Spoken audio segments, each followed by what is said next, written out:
এই নিয়তি তুই আমার সুখে থাকতে দিলি না, হ্যাঁ?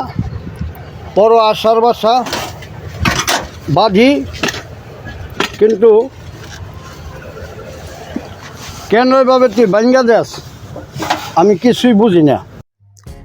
মাটির সুর যার রক্তে আর একতারা যার প্রাণের ভাষা, তিনি আর কেউ নন, আমাদের সবার পরিচিত চিশতি বাউল, অর্থাৎ শামসুল হক চিশতি।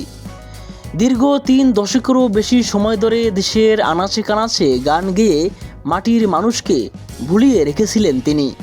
তবে এক সুর যেন বদলে দিল সব। বেহায়া মনটা লইয়া তোমার ভালোবাসিয়া আজ আমার গটিল জঞ্জাল রে। বেহায়া মনটা লইয়া তোমারে ভালোবাসিয়া, এই একটি মাত্র গান আর তার অদ্ভুত মায়াবী গাওকে লাখ লাখ মানুষের হৃদয়ে দোলা দিয়েছে, চিশতি বাউলকে পৌঁছে দিয়েছে বিশ্ব মঞ্চে। সেই মানুষটির আজ করুণ দশা, মানবতর জীবন যাপন করছেন এক সময়ের এই আলোচিত বাউল। থাকছেন খোলা মাঠে খালের পাড়ে একটি ঝুপড়ি ঘরে।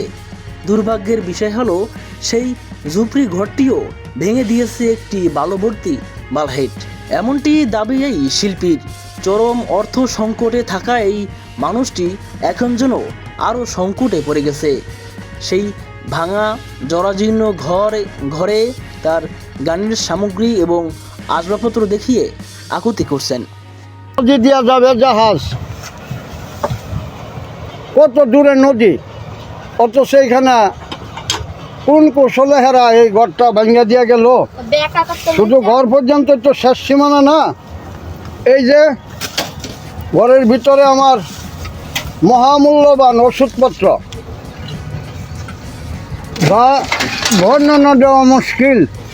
এই যে আমার হোমিওপ্যাথি মেডিসিন, তারপরে সারিন্ডা, আরও যত দামি দামি বই পুস্তক, হ্যাঁ সারিন্ডাগুলি ভাঙ্গা গুঁড়া গুঁড়া। তা এই যে পরিস্থিতিটা,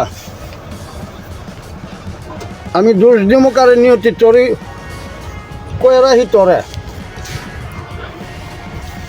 তুই আমার প্রতি সজোর থাকলে এভাবে কেমনে দুশ্মন লাগে। হ্যাঁ এই যে আমার এই আস্তে আস্তে নির্জন নীরব বতার ভালোবাসা আমি এখানে ঘর বানাইছি, অথচ আমার ঘরটা তছনছ করে দিয়া গেল। হ্যাঁ কি আর পাখা?